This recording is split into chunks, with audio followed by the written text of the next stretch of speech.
Салам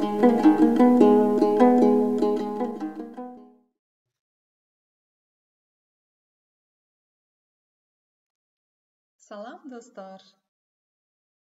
Бұл Зузу Юник KG каналы жана мен Зузу Качиева. Бұл рубрика пайдалуу жана керектүү кеңештер. Жакында бир менин окуучум мындай сунуш киргизди. Жакшы болот эле эгер сиз подкаст кылып жатканда Стамбулдун көчөлөрүн видео аркылуу көрсөтсөңүз деп. Албетте, мен сунушун кабыл алдым. Паркка барганча жана кайтканча видео тарттым. Силер мен баскан жолдорду Стамбулдун күндүзү жана кечкисин көрө аласыңар. А мен болсо пайдалуу маалымат менен бөлүшөм. Бүгүнкү тема мээ жакшы иштеши үчүн аны көбүрөөк машыктыр. Көптөрдөн мээни кантип чыңдаса болот деп сурасаң, койчу, мээни да чыңдоо зарылбы деп кайра мени сурашат. Чындыгында мээнин жакшы иштеши аны акыл жөндөмү жакшырткан же дене саламаттык үчүн көнүгүүлөрдү жасоо сыяктуу эле маанилүү. Бир жумада 20 мүнөттөн 3 же андан көп күн жигердүү көнүгүү жасоо Альцгеймер оорусуна чалдыгуу ыктымалдуулугун 20% азайтат.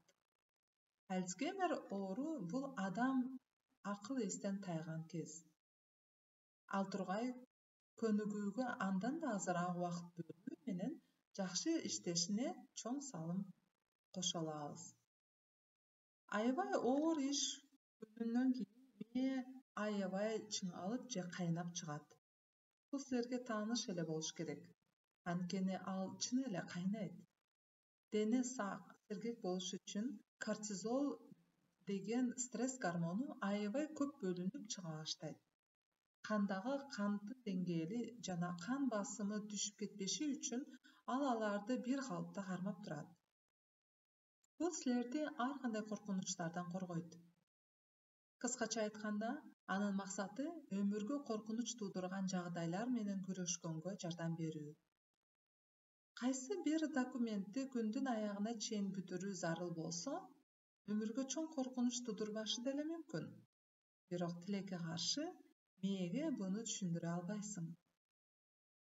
Аны менен күрөшүш үчүн көнүгүүлөрдү жасаш керек. Мисалы, чуркасаңар болот. Бирок артыңардан жолборс кууп келаткандай чуркабагыла. Шашпай эле чуркасаңар, денеңердеги кортизолдун деңгээли түшөт. Түгүл тез басуу да ушундай натыйжа берет. Андыктан паркка сейилдеп басып келгенге эмне жетсин. Өзгөчө карантин маалда үйдө камалып калдык. Бирок таңзаарда адамдар аз кезде сыртка чыгып, таза аба жутуп жана жаратылыштын кооздугун көрүп келүүгө эмне үчүн болбосун? Стивен Райт айткандай, убакыт болсо каалаган жакка жөө барса болот.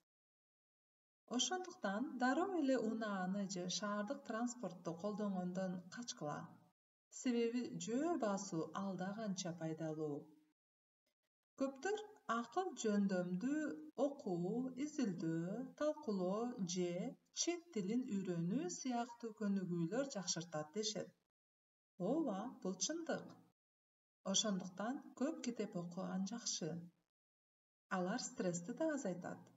Ошондой эле мээдеги боз заттарды көбөйтөт. Муну кантип далилдесе болот?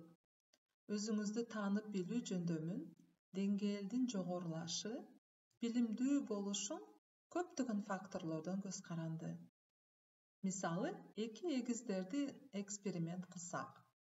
2 окшош эгиздин бири чипсы жеп, телевизор көрүп, диванда жатат дейли. Ал эми экинчиси жер жемиш эле жейт жана машыгуу залына барып турат. Бирок аз убакытта эч кандай айырма жокто сезилет. А убакыттын өтүшү менен гана айырмачылыктардын натыйжасын көрүүгө болот. Ошондуктан көпчүлүк адамдар туура жашоону тандоодон баш тартып, азыр же бүгүнкү күн менен гана жашашат. Түгүл тамеки чегүү жана ашыкча ичкилик менен азыздан мээни жабыркатышат. Бирок принцип күчтүү келет. Эгер кармансаң, Анын натыйжасы кийинчерээк көрүүгө болот. Жогорудагы мисалга токтолсок, окшош эмес, окшош эгиздер. Финляндиядагы адамдардын генетикасын жана тукум кууп ооруларга кайсы экологиялык факторлор себеп болорун изилдеш үчүн фин эгиздери деп аталган изилдөөчүлөрдүн тобун негиздешкен. Ошондуктан Дживаскила университетинде бири дайыма машыккан, экинчиси машыкпаган 10 жүп эркек эгиздердин изилдөөгө туура келген.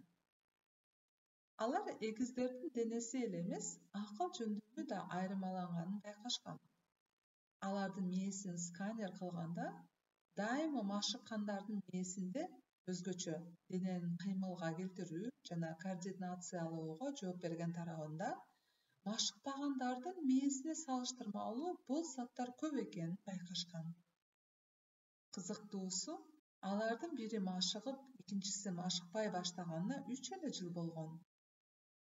Изилдөөнү жетектеген доктор Урха Куджала мындай деген: ар кандай көнүгүүлөрдү кылган бул эгиздердин денесиндеги жана мээлериндеги айырмачылыктар бир нече эле жылдан айкын болду. Демек, көнүгүүлөр ден соолукту аз эле убакытта чыңдай алат, деп тыянак чыгарган. Андыктан эмкеде машыгыш үчүн машыгуу залына барганда же көнүгүү жасаганда унутпагыла, силер биринчи кезекте мээңерди машыктырып жатасыңар. Мына достор, бүгүнкү тема ушундай. Үмүттөнөм, силерге түрткү берүүчү болду деп, а мен болсо силерди мотивация кыла алдым деп. Жана Стамбулдун көчөлөрүндө, паркында саякаттап келдиңер. Анда эмесе, көрүшкөнчө, саламатта калгыла.